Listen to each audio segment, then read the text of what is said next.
प्रातः क्लास चल रहा था 15/11/1967 बुधवार को चौथे पेज की मध्याह्न में बात चल रही थी कि वो सन्यासी तो घड़ी घड़ी हद का सन्यास करते हैं और तुम तो एक ही बार इस पुरुषोत्तम संगम युग में बेहद का सन्यास करते हो। तो ये बातें भूल नहीं जानी चाहिए, ये तो अच्छी तरह से धारण करनी चाहिए। अच्छे हो तो सुनते सुनते सुनते समझो। अभी तो यहाँ हैं, आते हैं, अच्छा अनुवाद में विलाए के चले जाते हैं, तो भी वहां बैठ करके कौन देखते हैं? विलायत में माया ऐसी प्रबल है, बहुत ही प्रबल, बात मत पूछो एकदम। हाँ, वो चोटी से पकड़ करके गिरा देती है। तो ये माया जो बाप के अपोजिशन में बैठी है, वो कोई कम थोड़ी है। तो बाप समझाते रहते हैं, बच्चे इनमें तो पक्का बहुत होना चाहिए, क्योंकि पक्का सन्यासी बनना है, बेहद का सन्यासी, कच्चा सन्यासी नहीं बनना चाहिए। क्योंकि इस दुनिया में भी तो कच्चे सन्यासी होते हैं ना, है नंबरवार तो होते हैं, है? थोड़े दिन सन्यास किया, देखा बहुत भटकना पड़ता है जंगलों में, डर लगता है शेर चीता खा जाएगा, तो बस घर में आ जाते हैं, नहीं तो शहरों में घुस पड़ते हैं। तो कच्चे सन्यासी हुए ना, उनमें भी नंबरवार तो बताए। अभी सन्यासी देखो, कहाँ वो शंकराचार्य और कहाँ वो एक सन्यासी आएगा, लोन लिया था मुझे, है ये आटा चपटी लिया और जाओ आश्रम। तो यहाँ बहुत ही ऐसे बैठे हुए हैं सन्यासी, ढेर के ढेर। वहां काशी में जाओ तो ढेर सन्यासी बैठे हैं।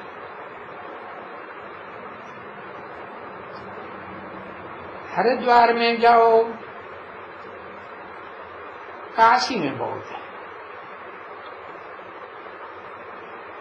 क्योंकि काशी में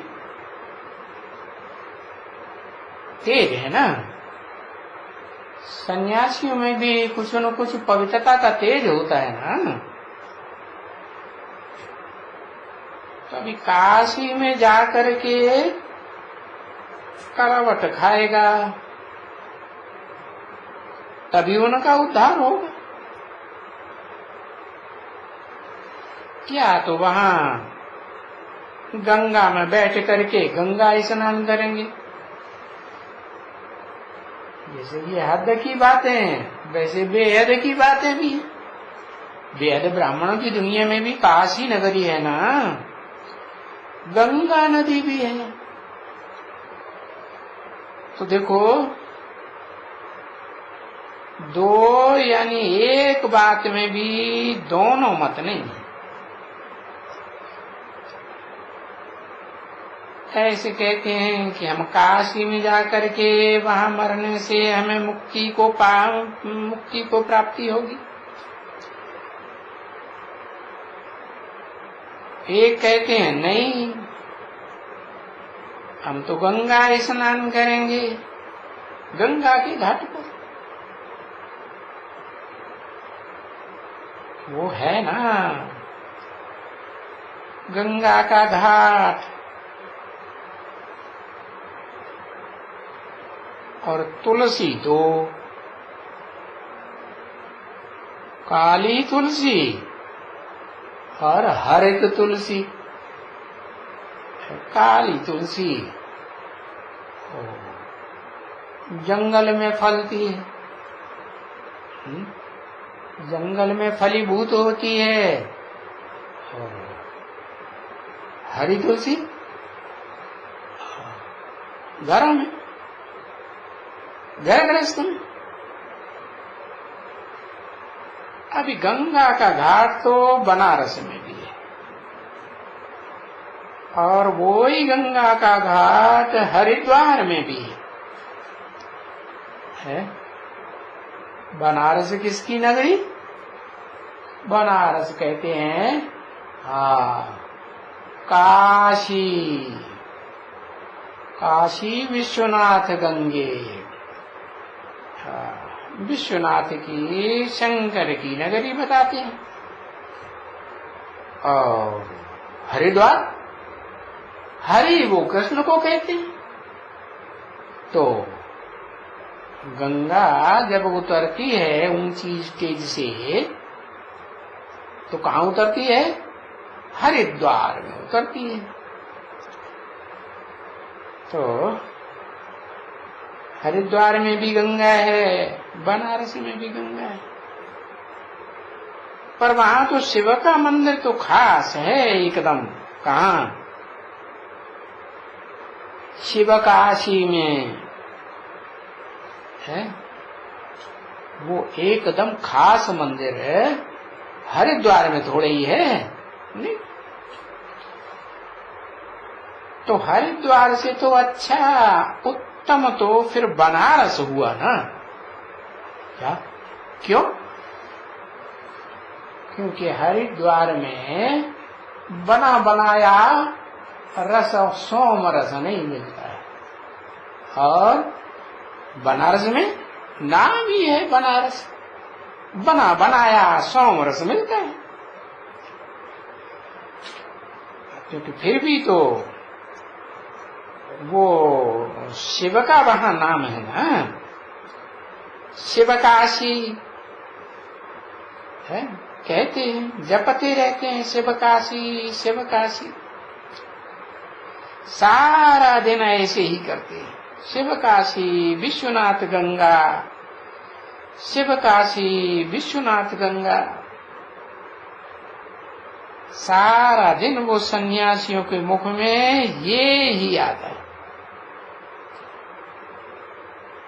अभी बताओ कौन सी भला पतित पावनी है, काशी या गंगा?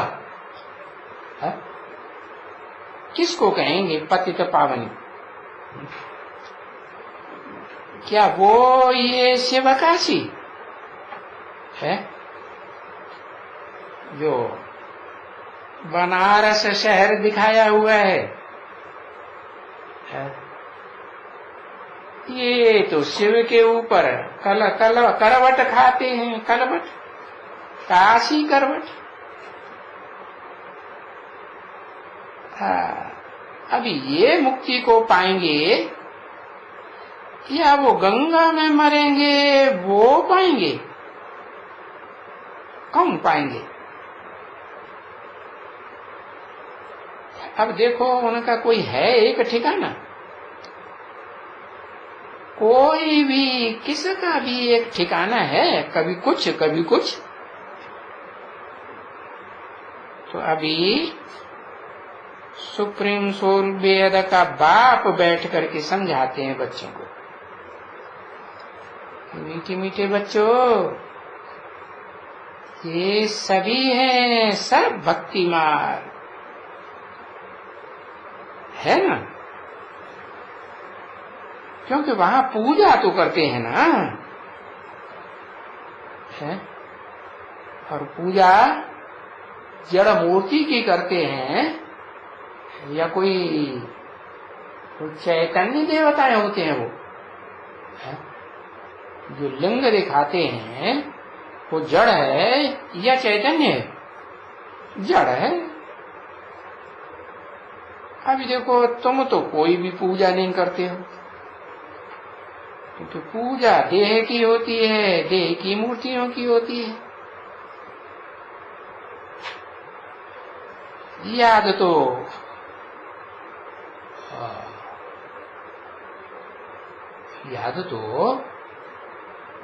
बाप को किया जाता है कि बाप की पूजा करेंगे, है?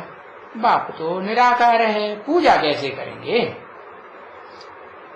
तो ऐसे नहीं कहेंगे कि तुम मूर्तियों की या देहधारियों की या गुरुओं की पूजा नहीं करते हो तो तुम नास्तिक हो। ऐसे नहीं है। तुम्हारी आस्था तो है ना, बल्कि तुम्हारी तो और ही सच्ची आस्था है, क्योंकि तुम तो हो मन बुद्धि रूपी आत्मा, है? तो तुम्हारी अंदरूनी आस्था है या बाहर दिखावे की आस्था है? अंदरूनी आस्था है, श्रद्धा है, विश्वास है, निश्चय है। तो वो तुमको कहेंगे भक्ति मार्ग वाले, क्योंकि तुम मूर्तियों की पूजा नहीं करते हो, है? मूर्ति रूप में जो देवताएं बनाए हुए हैं चित्रों में, उनकी पूजा नहीं करते हो। तो कहते हैं ये तो देखो, है? पहले ये कितनी अच्छी भक्ति करते थे, है? बहुत अच्छी भक्ति करते थे, देहधारियों की, देवताओं की, मूर्तियों की। हाँ, भगवान का नाम भी नहीं लेते। क्या? क्यों? श्री कृष्ण भगवान का नाम नहीं लेते? हनुमान का, गणेश का, है? व्यास भगवान का, कितने भगवान के नाम लेते हैं। ऐसे क्यों कि भगवान का नाम नहीं? अरे वो कोई असली भगवान थोड़े ही, भगवान तो एक होता है या ढेर के ढेर होते हैं, है? तो देखो, वो भगवान का नाम भी नहीं जानते तो लेंगे कैसे, है? श्री कृष्ण का नाम ही नहीं लेते हैं कभी, तुमको ऐसे कहेंगे कि ये तो श्री कृष्ण भगवान का नाम भी नहीं लेते, रामचंद्र का भी नाम नहीं लेते, किसका भी नहीं लेते, ये तो पूरे नास्तिक हैं, ऐसे तुमको कहेंगे।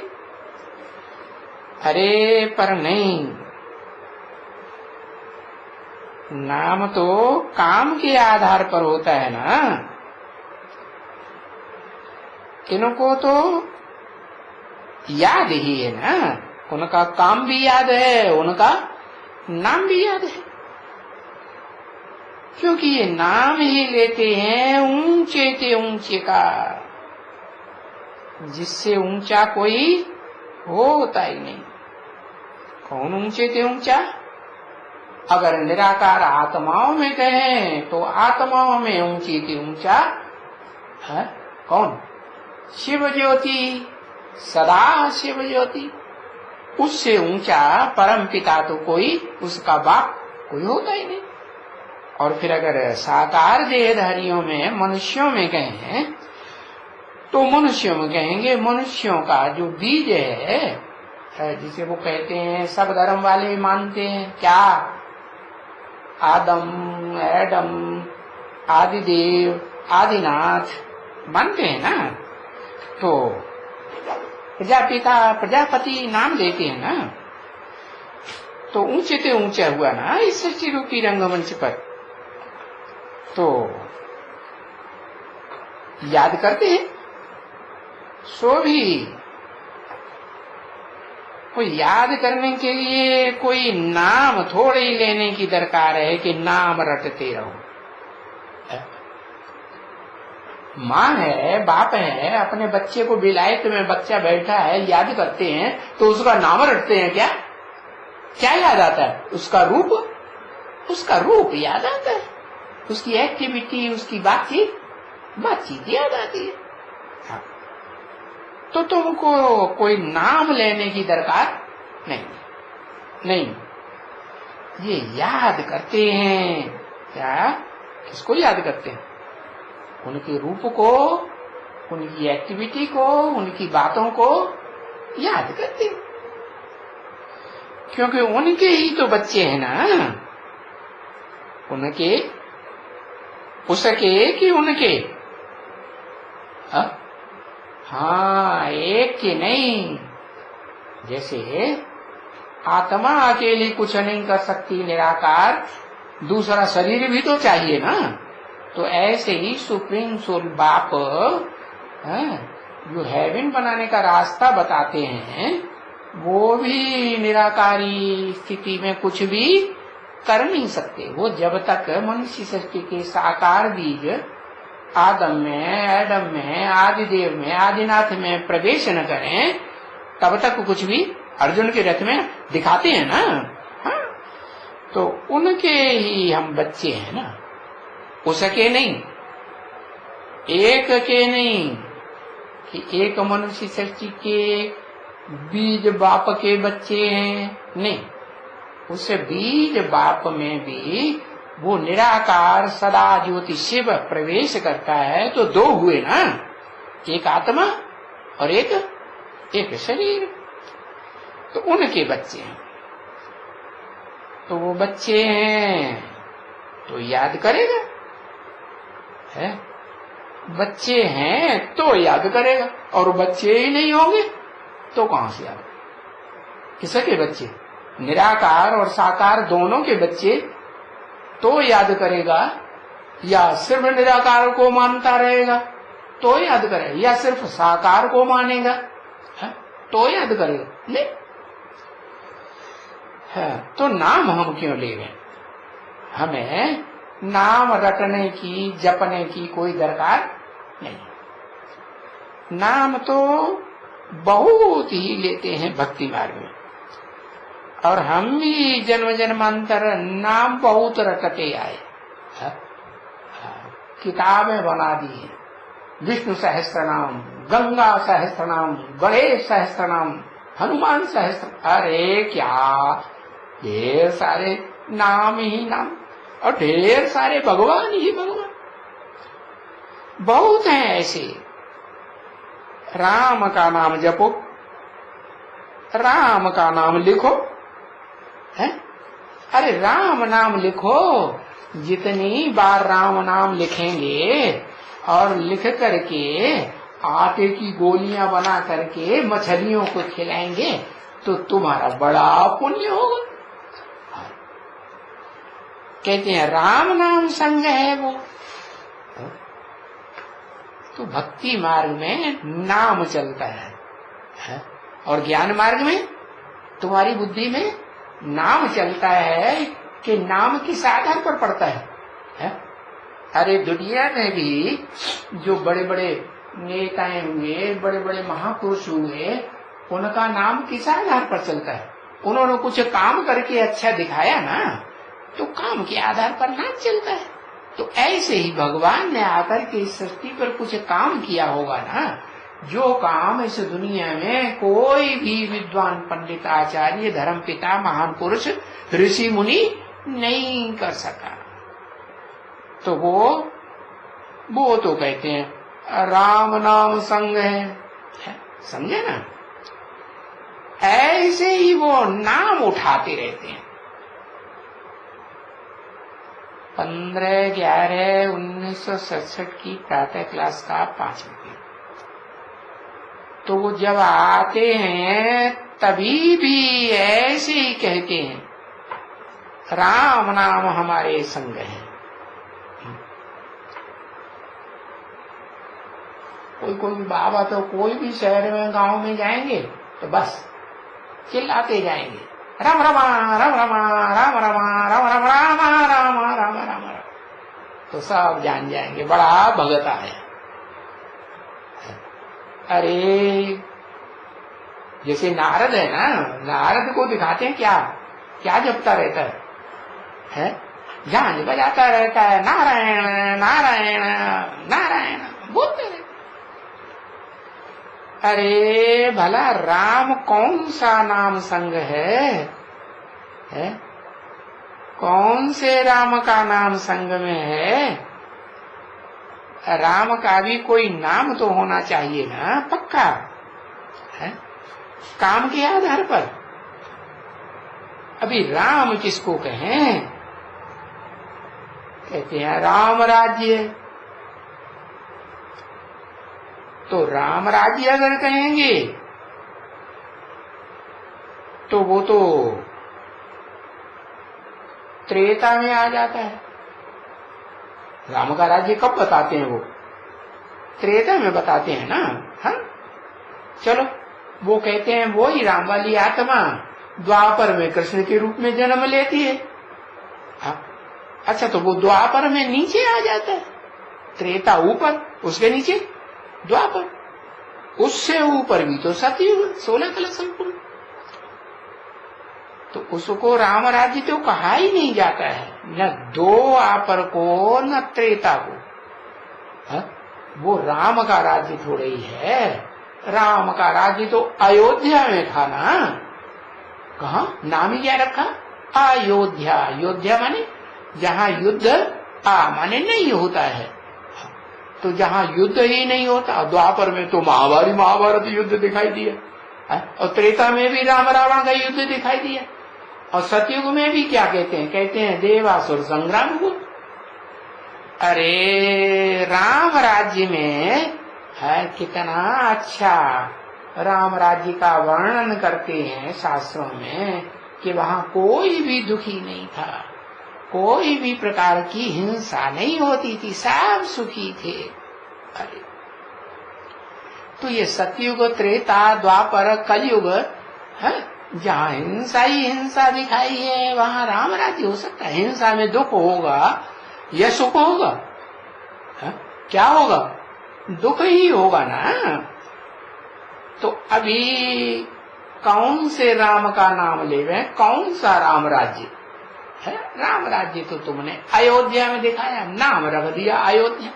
जैसे आज की दुनिया में नाम रख देते हैं, नाम रख देते हैं क्या? नाम रख देते हैं वंशीधर, वंशी न पुंगो नाम है वंशीधरा। वाह भाई। और जल की न बुंदो नाम है गंगाधरा। ऐसे ऐसे भक्ति मार्ग में नाम रख दिए। तो देखो सब मुझे हुए, एकदम मुझे हुए। सिर्फ राम कहने से ही मुझे हुए है? राम कह दिया, अरे उसके अर्थ को भी तो समझो। अर्थ भी करते हैं, संस्कृत में बताते हैं, रम्यते योगिनो यस्मिनीति राम। योगी लोग जिसमें रमण करते हैं वो राम। अर्थ कौन से योगी लोग कहाँ रमण करते हैं? रमण करते हैं माने प्रसन्न रहते हैं, खेल खेलते हैं, मस्ती मारते। अगर उस राम को वो शिव कहते हैं या कहते रहें, जैसे कहते हैं शिव शिव, शिव के मंदिर में जाते हैं, तो उस शिव के मंदिर में फिर राम थोड़ा ही कहना चाहिए। राम कहेंगे? शिव बाबा ही कहेंगे ना। हाँ तो फिर राम भगवान अलग हो गया, कृष्ण भगवान अलग हो गया। तो देखो उस शिव को भी राम, जैसे गांधी जी भी कहते थे राम राज्य लाएंगे, है? तो फिर राम राज्य तो फिर सतयुग को कहेंगे ना बच्चे। कौन से सतयुग को? उतरती कला के सतयुग को नहीं, जहाँ पीढ़ी दर पीढ़ी देवताएं जन्म लेते हैं और आत्मा सुख भोगते भोगते कमजोर होती जाती है, कलाएं कमती होती जाती है। नहीं, कमती होती है तभी तो त्रेता में 14 कला रह जाती है ना। हाँ वो सतयुग नहीं, एकदम सतयुग के आदि का, जैसे कहते हैं आदि सनातन, आदि भी है और आदि में भी पुराने थे पुराना, इतना पुराना जिसकी स्मृति आज किसी को भी बुद्धि में नहीं है। क्यों नहीं है? क्योंकि वो सतयुग जो पहला युग है चतुर्युगी का है, जिसे कहते हैं 4 युगों का कल्प, उससे पहले तो इस दुनिया में बड़ा भारी विनाश हो गया था, है? कल्पांत काल कहेंगे। तो उस महाविनाश में ऐसा एक्सीडेंट भारी होता है कि किसी को कुछ भी याद ही नहीं रहता। तो इसीलिए सब बुझे हुए हैं, किसी को कुछ भी याद नहीं है कि वास्तव में राम राज्य कहां से शुरू होता है, किसको राम राज्य कहें। तो जिसको जो मन में आया सो ही बोलते रहते, है? और हरे का मन अलग अलग प्रकार के संकल्प करता है कि कोई का मन दूसरे के मन से एक जैसे संकल्प मिलाके करता है, नहीं, तुंडे तुंडे मत भिन्न। तो अब जिसने जो पढ़ाया है, जैसे वो पोपट होता है ना, तोता, हाँ, पिंजरे में बंद करते हैं उसको, पड़पटे चित्रकूट के घाट पे भई संतन की भी, तो वो बार बार रिपीट करता है,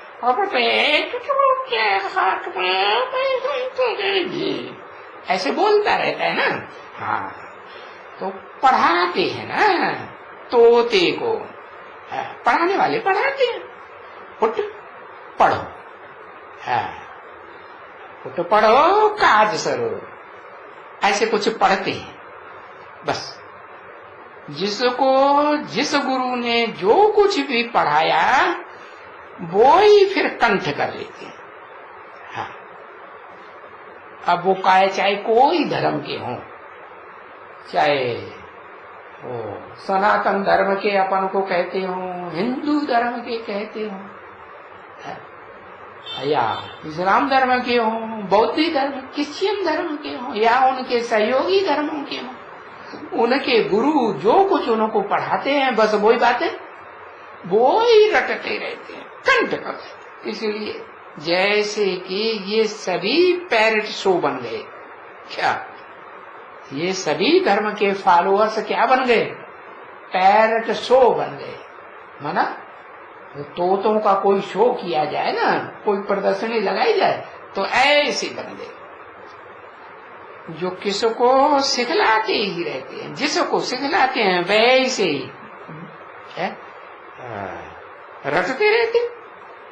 जैसे मैना है और पैरट है, उसका नाम मैना, उसका नाम पैरट। तो ये सभी क्या हैं? कुछ कोई मैना है, कोई पैरट है। जो जिसने सिखलाया वो ही सीख लिया। समझ कुछ भी नहीं है, बिल्कुल अपनी, कि जो बातें जो कुछ भी आकर के बोलते हैं, चाहे धर्म पिताएं आकर के बोलते हैं, उन बातों पर विचार तो करें, है? अपना जो धर्म है उसके ऊपर टैली करके पता तो लगाएं कि क्या अच्छा है, क्या बुरा है, क्या करने से फायदा है, क्या करने से नुकसान है। कुछ भी नहीं, बिल्कुल नहीं। तभी बाप कहते हैं जो बहुत बेसमझ देखना हो, जो कोई अक्षर कहते हैं ना, समझदार बेसमझ, तो जिद भी तब बेसमझ करते हैं। क्या जो हठ है, जिद पकड़ लेते हैं ना, कौन करते हैं? वो बेसमझ हठ पकड़ लेते हैं कि हमने जो कुछ किया हमने ठीक किया। यानी एकदम पत्थर बुद्धि हो जाते हैं, किसी की बात सुनने के लिए तैयार। यहाँ तक के कोई कोई तो कान में उंगली दे लेते हैं। इबादत करेंगे तो चिल्लाएंगे, कान में उंगली देके अल्लाह अकबर, हम किसी की बात नहीं सुनेंगे सिवाय अल्लाह अकबर को याद करें। मुख भी ऊपर को कर देते हैं, देखेंगे भी नहीं किसी को इधर उधर, एक को याद करें। अभी पत्थर बुद्धि तो जरूर कहना चाहिए ना, है? पारस बुद्धि और पत्थर बुद्धि अंतर हुआ ना। पारस के लिए कहते हैं जिसको टच कर दो लोहे को तो वो सोना बन जाए, संग का रंग लग जाता है तो उसे कहते हैं पारस बुद्धि। जिसके संग का रंग दूसरों को लगे, दूसरों का संग खुद को न लगाए, तो उसको कहते हैं पारस। बाकी ऐसा कोई पारस पत्थर नहीं होता है। ये तो उस परम पिता परमात्मा शिव हेवनली गॉड फादर पारस आत्मा की यादगार है, जो इस सृष्टि रूपी रंगमंच पर आकर के मनुष्य सृष्टि के बीज रूप बाप में प्रवेश करता है, तो उसको भी आप समान पारस बनाए देता है। कैसा पारस? जो भी उसे याद करेगा, जो भी उसके कनेक्शन में आएगा, तन से, मन से, धन से, समय से, संपर्क से, संबंधियों की ताकत लगा के आएगा, तो फिर वैसा ही संग के रंग से जरूर बन जाएगा। तो अभी तो वो भी तो समझ की बात है कलयुग में कि पत्थर बुद्धि होते हैं। कोई को भी पारस बुद्धि तो नहीं कह सकते हैं ना। कह सकते हैं? नहीं कह सकते। हाँ, तो बताया सत्युग में पारस बुद्धि होती है। नाम ही है सत्य का युग, और ये कला है कलेश का युग, झूठ युग, झूठ खंड, वो सच खंड। सत्य बाप आकर के रास्ता बताते हैं, और सत्य बात से सत्य युग की स्थापना करते हैं। तो देखो पारसनाथ कितने बड़े बड़े मंदिर बने हुए हैं, जैनियों में भी बने हुए हैं ना। तो देखो ये जरा सी बात भी मनुष्यों की बुद्धि में नहीं है कि ये पारस बुद्धि कब थे। ये पारस पत्थर की जो यादगार है कब की है? ऐसा आज तो कोई भी पारस पत्थर नहीं मिलता है जो लोहे से टच कर दो तो सोना बन जाए। शास्त्रों में लिखा हुआ है। अब वास्तव में तो भगवान बाप हेवनली गॉड फादर ऊंचे के ऊंचा भगवंत जब आते हैं तो वो जिस मनुष्य मुकर्रर रथ में प्रवेश करते हैं तो उसे पत्थर बुद्धि से क्या बनाते हैं? पारस बुद्धि बनाते हैं। तो उसका गायन अभी चल रहा है भक्ति मार्ग में।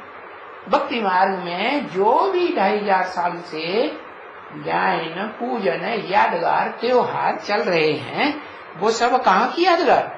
हाँ, वो सब उसी संगम युग की यादगार हैं, जिसे पुरुषोत्तम संगम युग कहें। कलयुग का अंत और सतयुग के आदि वाला कल्प पूर्व का युग। गोल्डन एज कब बनता है? जब सब पारस बुद्धि बन जाते हैं। तो अभी तो पत्थर बुद्धि है ना, आयरन एज में है। कब? जब सब की आत्मा लोहे के मिसल काली बन गई है। लोहा ज्यादा कड़क होता है या सोना ज्यादा कड़क होता है? मुलायम कौन सा होता है? जल्दी मोल्ड कौन हो जाता है? लोहा। हाँ, सोना मोल्ड हो जाता है, सो भी तीव्र अग्नि में डालते हैं तो मोल्ड होता है। ये है योगाग्नि, ज्ञानाग्नि। तीव्र ज्ञानाग्नि जब सूर्य फेंकता है इस सृष्टि की आत्मा प्राणियों के ऊपर है, तो ज्ञान की तीव्र रोशनी से बुद्धि में बैठता है क्या कि किसके साथ योग लगाना है, और उस योगेश्वर को पहचानते हैं तो फिर मोल्ड होते हैं। क्या क्या बन जाते हैं? लोहे से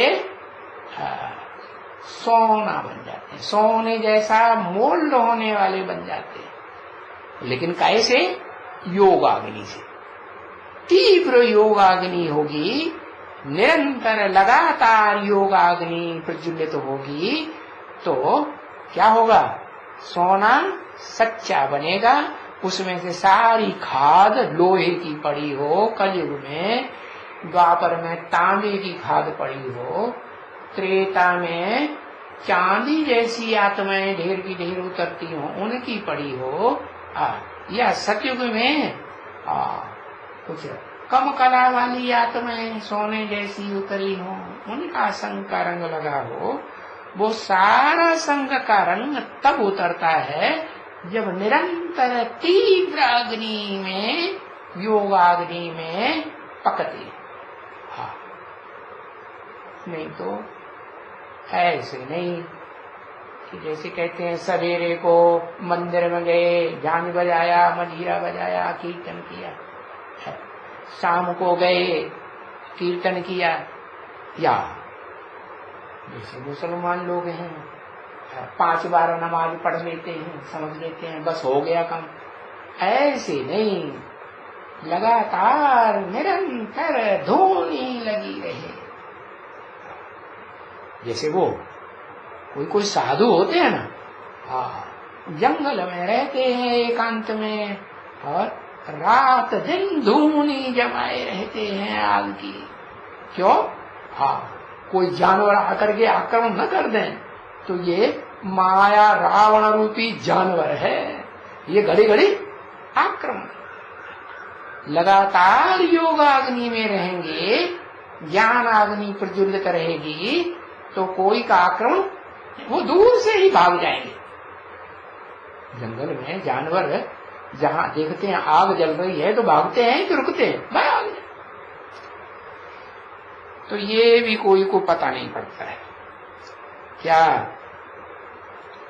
ये तो रट करके किसको समझाना क्या कि भाई गीता कंठ कर लो, या ये रामायण कंठ करो, रामायण की चौपाइयां कंठ करो, या यही श्लोक कंठ करो, वो श्लोक कंठ करो, गुरु ग्रंथ साहब कंठ करो। अरे नहीं, ये रटने की बात नहीं है, ये समझने की बात है। ये भी तो ठीक है, बच्चों ने ये समझा क्या? जो ज्ञान बाप सुनाते हैं वो समझने की बात है, ये कोई रटने की बात नहीं है। परंतु फिर उनकी पिछाड़ी भी तो चाहिए ना, जो समझते हैं कहाँ तक समझे हैं, कोई संशय तो नहीं आ रहा है तो उन संशयों का निवारण भी तो करना चाहिए ना, तो पिछाड़ी, तो उनकी पिछाड़ी करनी चाहिए। ओम शांति।